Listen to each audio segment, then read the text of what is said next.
I'd like to make a disclaimer up front and in the beginning. This is not an atheist rant because I'm not an atheist. But what I have stated for a very, very long time, the person that you are saying is God in here is not God, is not the creator of the universe. One of the things that they like to say in church, God is good all the time. He's the same. In the beginning, he's the same as he is now today. He's never changed. Well, let's look at what this biblical text has to say, or rather, what God has to say. Ephesians 6:5. Slaves, obey your earthly masters with respect and fear and with sincerity of heart, just as you would obey Christ. Now let's think about this for a minute. You're an all-knowing, all-loving God, creator of a universe, and literally can create planets with just spoken word, create living things with spoken word, but all of a sudden, you can't say slavery don't exist. You can't say, I don't want slavery to ever exist in my universe. I cast it out of my universe. The thought will never appear in anyone's mind. You can't do that? So what does it mean?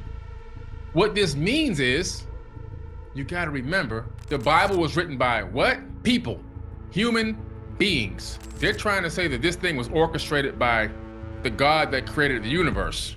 No, it's much deeper and darker than that. Now, the last time I checked, fear and love don't really go together. They just don't go together. My hypothesis is that most people become religious, in this particular case, Christianity, because they want to protect their asses. They don't want to burn in this quote unquote lake of fire. But why would this all-knowing and all-loving God want you to be fearful of your master and accept this slavery? But this is the creator of the universe. And you guys wonder where all this slavery came from. You think white people invented slavery? White people didn't invent no damn slavery, because these people who were doing this foolishness were not white. Romans 6:16. Don't you know that when you offer yourselves to someone as obedient slaves, you are slaves of the one you obey? Whether you are slaves to sin, which leads to death, or to obedience, which leads to righteousness. They just love slaves in this book, don't they? And they want you to be damn obedient. You better be obedient. 1 Corinthians 7:22. And remember, if you were a slave when the Lord called you, you are now free in the Lord. Oh, how nice of you.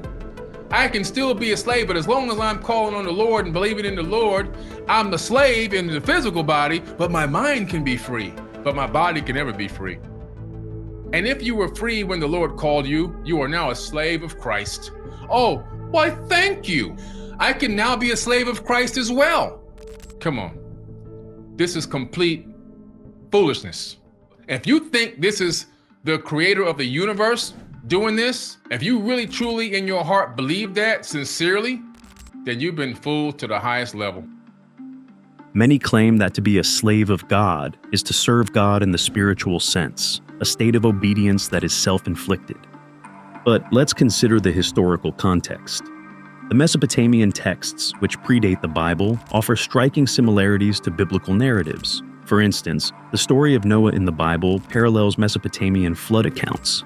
In the Epic of Atrahasis, Enki warns Atrahasis of a flood planned by Enlil, instructing him to build an ark, much like the biblical Noah. Also in the Atrahasis, humans were created as workers, literal slaves for the gods. Stephanie Daly, a British scholar of the ancient Near East and fellow of the Institute for Ancient and Middle Eastern Studies, explains that the text states, "Create primeval man so that he may bear the yoke, the work of Enlil.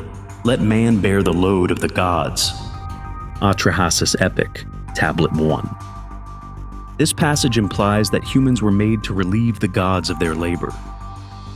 Similarly, in the Enuma Elish it states, "Enki created mankind, on whom he imposed the service of the gods and set the gods free." Enuma Elish, Tablet 6. These stories suggest that biblical terms like slave could reflect literal ancient practices, not just spiritual metaphors. Could this influence our understanding of certain biblical passages? Was humanity engineered as a slave species to toil the earth for their Anunnaki masters? Is there a true God, the creator of the cosmos and everything therein?